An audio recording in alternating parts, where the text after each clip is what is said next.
Okay, so like we were saying, the original web browser only displayed text. And this is what it looked like. Okay, so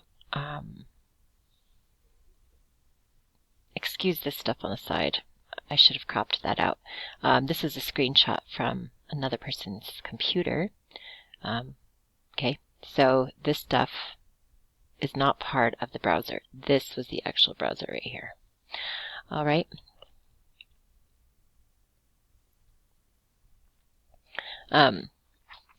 HTML, which stands for Hypertext Markup Language, is the authoring language that defines the structure of web pages. And web browsers are programs that display these web pages according to the structure that's defined by the HTML. All right. Quite a few different browsers were created after World Wide Web. However, none of them are particularly memorable until we get to 1993, which was when Mosaic was released. Mosaic eventually became Netscape. Okay, and popular browsers in use today include Mozilla Firefox, Internet Explorer, Apple Safari, Google Chrome, Opera. Okay, there's a lot of different browsers out there, but those are some of the more popular ones. Okay, so let's take a look at Mosaic. This one was released in '93 and could display graphics as well as text. So you can see we have a little earth here, a little spider here. And then you can read this. To search the web crawler database, type in your search keywords here. Okay, you're basically searching this index, which is how like our modern search engines work. A lot more advanced, of course, but the same idea is behind it. Okay, 94 brought us Netscape Navigator, and this one actually evolved from Mosaic and sort of heralded the beginning of the web's monumental growth. This is when people finally started to pay a little bit of attention to the World Wide Web.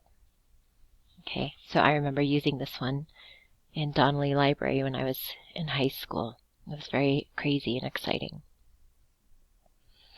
All right, here's Yahoo. Yahoo, as seen actually through the Netscape browser. Okay, Yahoo was originally started at Stanford in 1994 by two electrical engineering guys.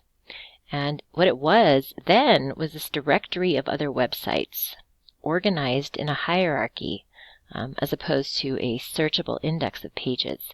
So here, when you came to use Yahoo, you didn't do your typical search, okay?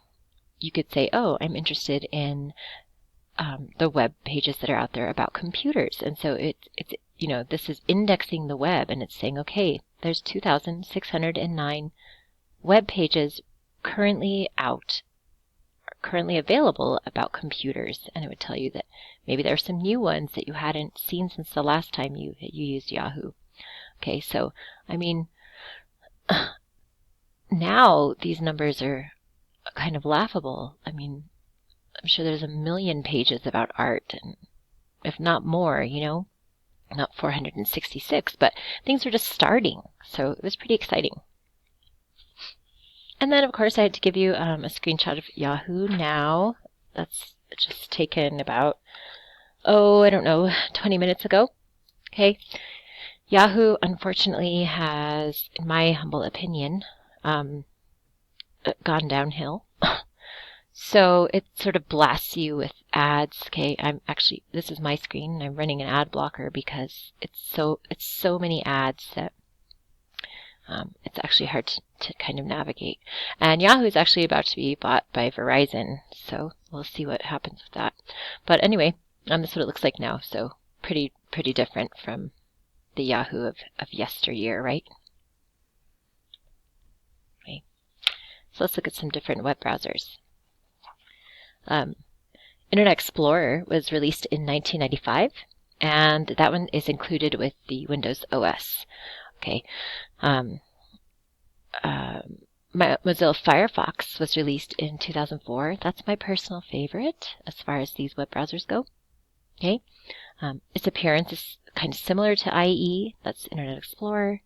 It's free and it's really easy to install, and it's a lot more secure than IE. So if you're using Internet Explorer, to be honest, I recommend that you don't use it.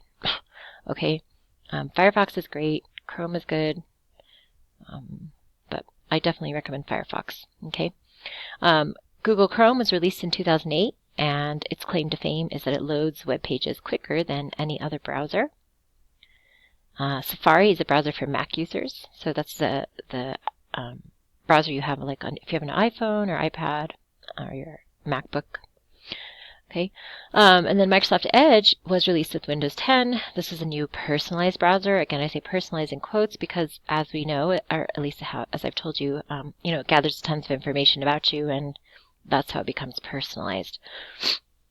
Okay, we also have mobile browsers, also referred to as micro browsers.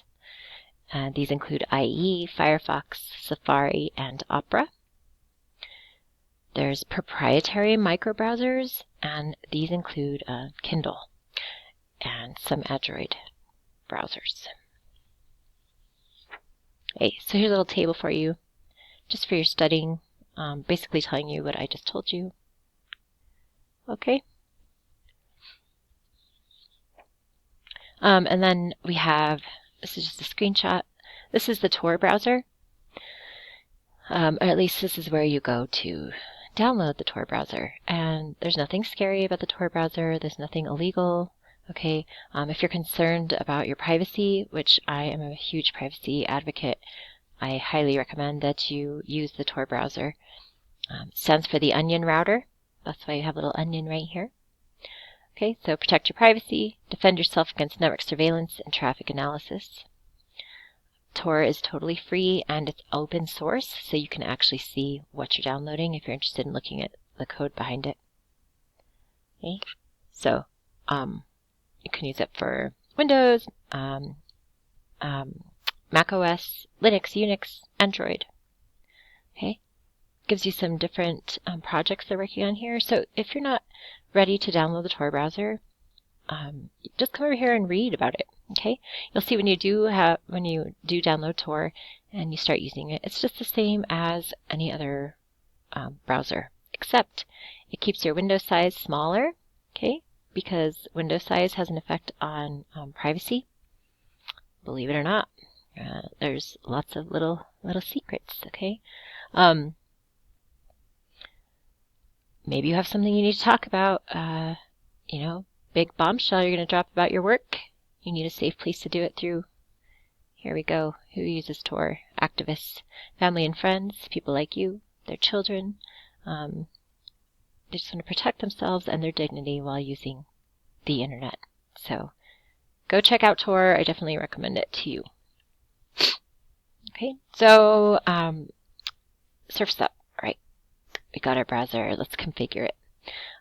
The term homepage has several meanings. So it can either mean like the first page of a website, or it can mean the web page that appears when you first open up your browser. Okay. What about you? What are you using? Let's talk about this. When you type a search term in the address bar or the search box of your browser, which search provider is used? By default, the search provider is probably going to be either Bing or Google. Okay, sometimes mine magically sets itself to Yahoo. I give Yahoo some credit. It's like it's death gasp. Okay, but it's usually going to be the provider that your browser, your computer manufacturer, or worse, the search engine that your internet service provider chooses. Okay.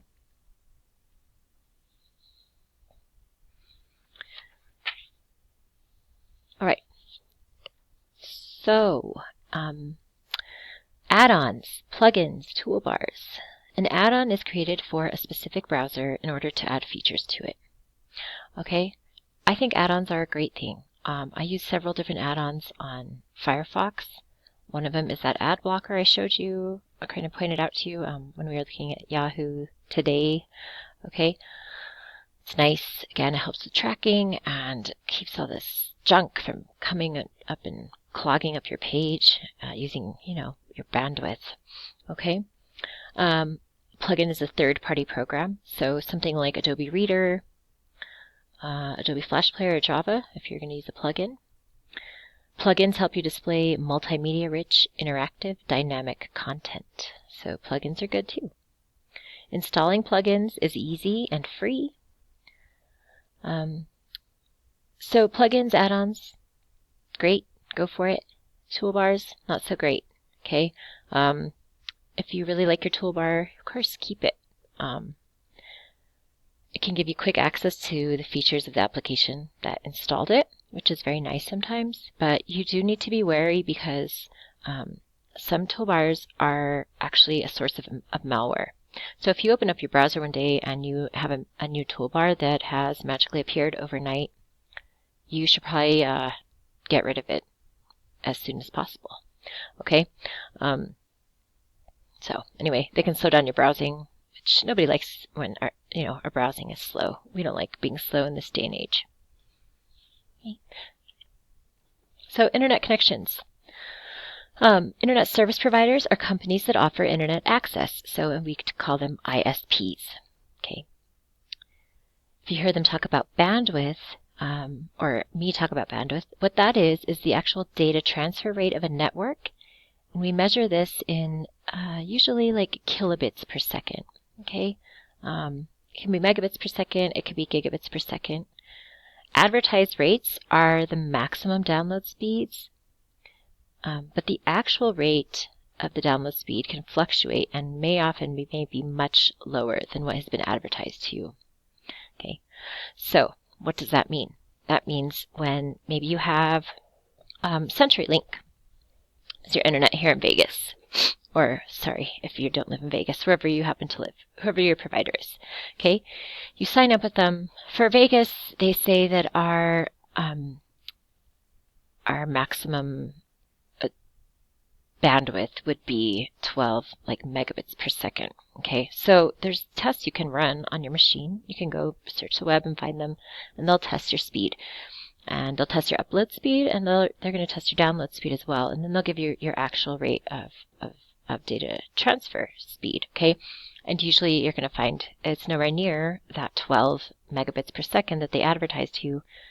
It's usually going to be down around, like for me in my location, we're usually running around 6. Okay, I appreciate that 6 because before that I lived in a different part of town and I got a 2 megabits per second bandwidth. So very unhappy with that. I had many fights with CenturyLink about it. So most types of internet access deliver a lot slower upload speeds than they do download speeds. Okay, just something to keep in mind. All right, so how do we actually connect beyond our ISPs? Okay, LTE, so you might see that pop up on your phone. That stands for long-term evolution. And then 4G services. These are used to connect users to the internet via your cellular network. So this is how you connect to the internet on your smartphone. Okay. Satellite internet access is a more global and more expensive option. And usually people only consider this option when other options aren't available. So maybe you live out in the boondocks or something and you can't get any internet any other way. You might go satellite. It can be not the most ideal internet to have, but I can tell you it'll beat dial-up. Okay. Satellite internet requires a clear view of the southern sky, and service can be affected by weather conditions. So if it's snowing out there, if you're having bad weather, you can expect interference with your internet connection. Okay. Municipal Wi-Fi uses radio waves. Okay. You can find Wi-Fi hotspots occasionally. They can be free or fee-based and provide connectivity in public places. And then smartphones, tablets, video game consoles, and newer iPods are able to connect to the internet via cellular towers or Wi-Fi. Satellite phones connect to satellites instead of cellular towers, and those services are extremely expensive.